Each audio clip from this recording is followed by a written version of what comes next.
Everything Olds new is new again. 15th Anniversary Hurst. While the Corvette takes a break for model year 83, Olds grabs the headlines as Detroit's fastest car for the first time ever. 3 shifters, sticky Goodyear Eagle GT tires, a 342 axle ratio, and a 220 horsepower 403 cubic inch V8 grant the 83 Hurst Olds the supercar crown. 15 years since the 68 Hurst Olds, the chassis remains mostly unchanged. It has the same 15 by 7 inch wheels as the 69 to 75 Hurst Olds, nearly the same 200 inch length, the same coil suspension, and the same brakes. In 1981, the supercar looked dead and buried by ever-increasing fuel efficiency standards. The past few years have held nothing but cafe and catalyst concerns for Motown muscle, but the big story unfolding for 83 is rejuvenated performance. A fresh horsepower race has erupted between the 190 horsepower Camaro Z28 and 175 horsepower Mustang GT. Horsepower has become front-page news again and a sunny spot for car sales where lately there have been dark clouds. But though the CAFE ruling is limiting the production run, it has also made the latest Hurst Olds possible. Take a lighter, more aerodynamic body and restore the big-inch displacement, but in a lighter engine with high compression and spark feedback ignition. Then combine it with a wide ratio overdrive transmission and a drag strip axle ratio. Back in 1968, when the original Hurst Olds debuted, it was a limited edition fire breather sold at a hefty sticker. For 83, Olds will offer 3,500 Hurst Olds cars. That's 965 more than the top-selling 75 Hurst Olds. Oldsmobile sells so many 380 cubic inch diesel engines that Olds alone has cafe wiggle room to preserve this relic of big-inch glory.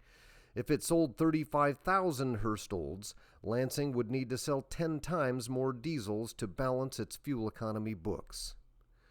As the second biggest U.S. passenger car engine after Cadillac's 7,000cc V8, the 6,600cc 403 Rocket V8 is optional on the big 119-inch wheelbase 88 and 98. Olds' 88 has been its quickest car since 1980, thanks to the mighty 6,600. It's even favored by the DEA and FBI for its high-speed pursuit capability. Introduced in 1977 to supplant the 454, the 403's external dimensions are smaller than the 1960s 400, and it is about 90 pounds lighter. Both the old 6600 and Cadillac 7000 V8s use the GM corporate V8 block and share a 3.965-inch Siamese bore. The 403 was available in 185 horsepower form in the 77 Cutlass, but every year the 403 retreats further and further into obscurity. Once standard on the Toronado, it's now an optional 220 horsepower mill with dual exhausts and a high-lift cam. A unique 77 Toronado 200 horsepower 403 was the first GM engine to adopt microprocessor integrated spark advance and retard, or MISR, which is now called electronic spark control. The spark control computer allows a 9-to-1 compression ratio for more power and economy without the risk of pinging or pre-ignition. The Olds 88 and 98 both mandate a trailering package with a stiff suspension to get the 6600, something many luxury car buyers don't want. So the production of the 6600 is dwindling fast. The 112-inch wheelbase G-body was first minted in 1968 for the intermediate Chevelle and Tempest. It was narrowed and lightened in 78, but tirelessly forges on under Olds' best-selling Cutlass Supreme and Buick's top-selling Regal. Olds alone still has the big 6600 engine that fits in the G-body. The only question, how to make lightning strike twice. The Hurst Olds originated as a one-off built just for George Hurst. It got a 454 V8 2 years before Olds put it in the 442. Olds approved of the 68 Hurst Olds and allowed 515 to be produced, then 906 more in 69. The Hurst Olds ran 4 years in a row from 72 to 75. By 75, the Hurst Olds was a shadow of its fiery 68 self, offering as few as 180 horsepower. The Hurst Olds came back in 79 with a 195 horsepower 403 V8 shared with the Pontiac Trans Am.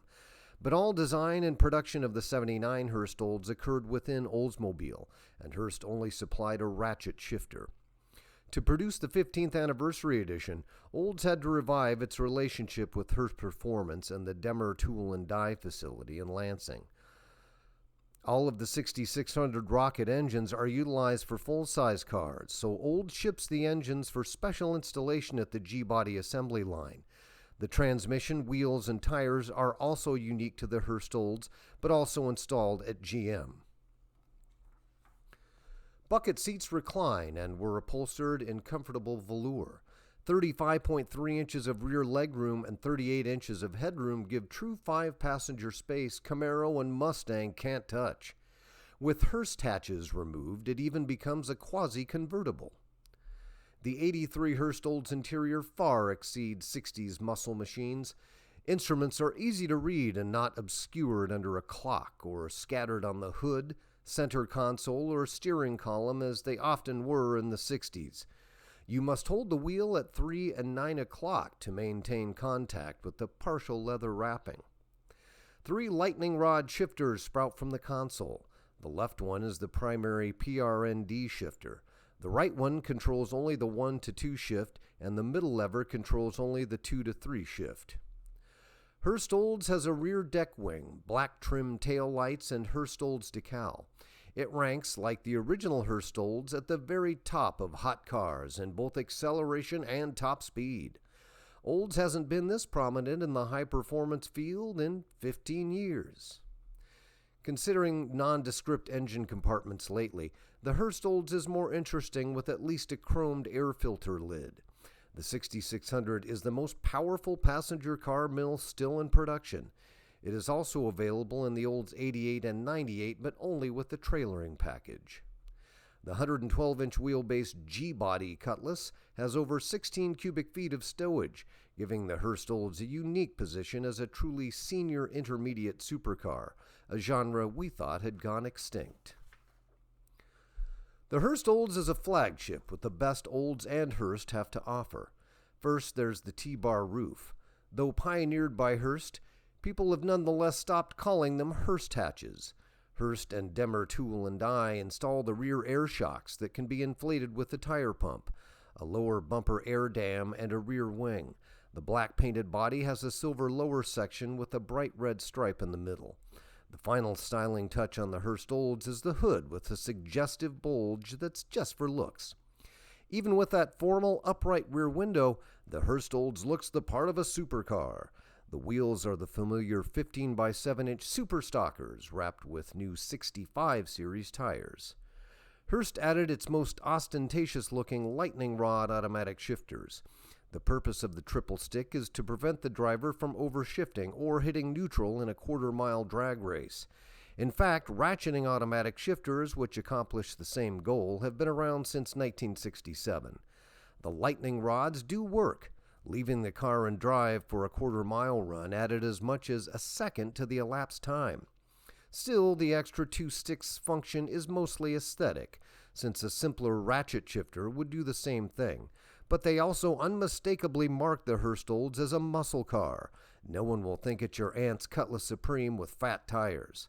Despite the proliferation of the new Turbo Hydramatic 200R 4-speed automatic and other GM G-body intermediates, Oldsmobile uses the pickup truck overdrive automatic to handle the 403's 340 foot-pounds of torque. The Turbo Hydramatic 700 has a lower 3.06 to 1 first gear and 1.62 to 1 second gear. This gives pickups a big boost in highway gas mileage while maintaining their low-speed pulling power. Combined with the massive V8 and 342 axle ratio, it makes for fiery standing starts, just like in 1968. More notably, it gets the best tires ever mounted on an Oldsmobile. They are speed-rated soft compound P215/65 HR15 Eagle GTs. They hang on in corners long after lesser tires let go.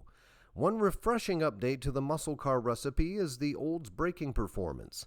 It takes just 126 feet to stop from 60 miles per hour. On the third successive panic stop, we noticed some rear drum fade, and on the fourth, the stench of burnt brake pads filled the air. But the brakes in this car are excellent nonetheless. As with all road test performance stats, the good braking is largely a tale of the tires. Goodyear Eagle GT tires make an expensive burnt offering to the god of power. The 3.06 to 1 first gear and 342 axle ratio yield more torque multiplication at 10.47 than a 410 axle and 2.5 to 1 first gear.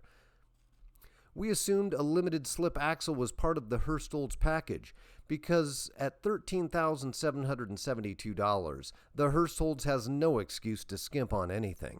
However, we learned that it is optional and comes with a package including the airlift shocks. Right after picking up the Hurst Olds, we intended to make only a slightly brisker than normal breakaway from our first stoplight, but instead we ground off a 1/16 of an inch of the rear tires. The tires are quite sticky, so they efficiently transfer the power to the pavement once you rein in the overabundance of torque multiplication. Once we became accustomed to the severe gearing, we achieved acceleration we haven't seen in an Oldsmobile in 10 years. On the drag strip, we pushed the Hurst Olds to sub-15-second quarter-mile times by gently easing the car off the mark. 0 to 60 miles per hour flashes by in 6.8 seconds, with the quarter mile reached in just 14.7 seconds at 95 miles per hour. We think a full second could be trimmed off those numbers with the use of drag slicks. The Hurst Olds is far superior to the 60s muscle cars in top speed. Thanks to the speed-rated tires, overdrive automatic, and aerodynamic body with its big air dam and rear wing, the Hurst Olds garners a dizzying top speed of 132 miles per hour at 4,400 RPM. With stiff polyurethane suspension bushings and excellent tires, the new Hurst Olds outslaloms 1960s 442s, which were considered the best handlers of their day. But considering that the suspension, unequal length A-arms in front, and a live axle with coils and 4 links in back, hasn't changed much in 15 years, the Hurst Olds has not kept up with advances in handling by other makes. The GM F-body pony cars have moved on with superior chassis engineering. We felt that for such an exhibitionist car that so loudly brags of performance, the coil spring rates could be higher. Under severe cornering, the front suspension can roll all the way down to the rubber stops, so the rubber serves as a sort of 2-stage spring. On smooth roads, you can ride around on the rubber, but bumps can throw everything awry.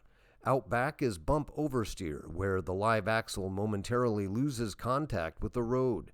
You can wring respectable numbers out of the Hurst Olds on a test track because of the sticky tires, but the results can't be matched on public roads where small bumps could send you off the tarmac.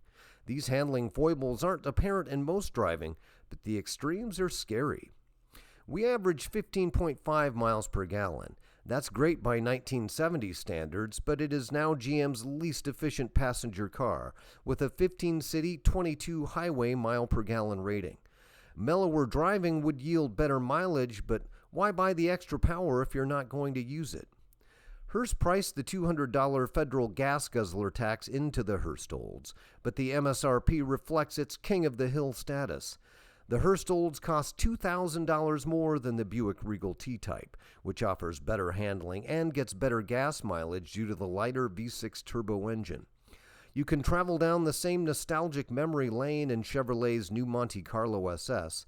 Despite being about a second slower down the drag strip, it's also $3,000 cheaper. The new Hurst Olds is nearly as the first one, but roomier and much thriftier with gas.